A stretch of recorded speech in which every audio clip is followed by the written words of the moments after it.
माननीय सदस्य श्रीमती पूर्णिमा नीरज सिंह, माननीय पूर्णिमा नीरज सिंह। यह सभा राज्य सरकार पूर्णिमा नीरज सिंह। यह सभा राज्य सरकार से अभिस्ताव करती है कि विनोद बिहारी महतो कोयलांचल विश्वविद्यालय धनबाद के अंगीभूत महाविद्यालय आरएसपी कॉलेज झरिया का स्थायी भवन के निर्माण हेतु विश्वविद्यालय से प्राप्त डीपीआर पर झारखंड राज्य भवन निर्माण निगम लिमिटेड रांची से तकनीकी अनुमोदन तकनीकी स्वीकृति प्राप्त करने हेतु छात्र छात्राओं के हित में उक्त महाविद्यालय भवन का निर्माण यथाशीघ्र कराया जाए। माननीय मंत्री।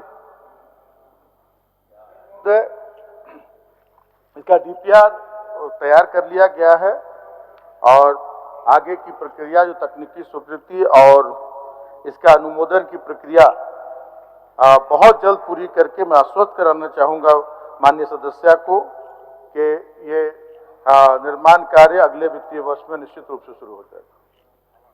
महोदय, मैं आपको बताना चाहूँगी कि किस तरीके की हास्यास्पद स्थिति है। इस प्रश्न को मैं पिछले 2 विधानसभा सत्रों में उठा रही हूँ और स्वीकृति प्रदान करने के बाद निविदा प्रक्रिया में जाने के बाद इसे रोक दिया जाता है। माननीय मंत्री जी ने स्वयं मुझे जो है बधाई दी थी कि बधाई हो आपका कॉलेज, इन्होंने उत्तर भी दिया था और साथ में बधाई भी दी थी कि आपका कॉलेज मिल गया है। 3 महीने बाद जब कुछ नहीं होता है, मैं विंटर सेशन में फिर इसे रेज करती हूँ और वहां पर मुझे उत्तर दिया जाता है कि फिर से इसका डीपीआर बनने गया है और आज उत्तर मुझे ये मिल रहा है कि अभी डीपीआर का हम स्वीकृति करेंगे। ये यूनिवर्सिटी से रजिस्ट्रार से मांगा गया डीपीआर, इसको स्वीकृति में गया, ये स्वीकृत हुआ, यहाँ से डीपीआर बन गया। उसके बाद अध्यक्ष महोदय ये दोबारा बनाने का क्या औचित्य था, ये मुझे आज तक समझ में नहीं आया। न वस्तु स्थिति जो है इसकी स्पष्ट की गई। दूसरी बात है कि अब ये कार्य ये कितने दिन में होगा अध्यक्ष महोदय, बस इतनी जानकारी दी जाए। माननीय मंत्री महोदय, डीपीआर काम में जो विसंगति आई है, त्रुटियों के कारण विलंब हुआ और फिर से डीपीआर बनकर आ गया लगभग 67 करोड़ 12,85,400 का। और बहुत जल्द मैंने कहा कि अगले वित्तीय वर्ष में निश्चित रूप से मैं आश्वस्त करना चाहूंगा माननीय सदस्य को कि निर्माण कार्य शुरू हो जाए। चलिए ठीक।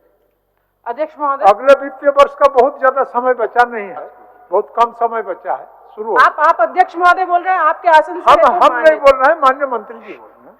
ठीक, अध्यक्ष महोदय एक बहुत आवश्यक सूचना है, इसको देने दीजिए। ठीक। ये सूचना है अध्यक्ष महोदय, धनबाद में जो हमारा शहीद निर्मल महतो मेडिकल कॉलेज है, कल वहां भीषण आग लग गई थी। यहाँ उपस्थित मंत्री महोदय हैं, सरकार है, आपके आसन से आपके माध्यम से आग्रह करना चाहूंगी कि वस्तु स्थिति का जायजा लेकर उसको फिर से व्यवस्थित किया जाए। इसको वापस लीजिए, अभिस्ताव वापस लेते हैं। धन्यवाद।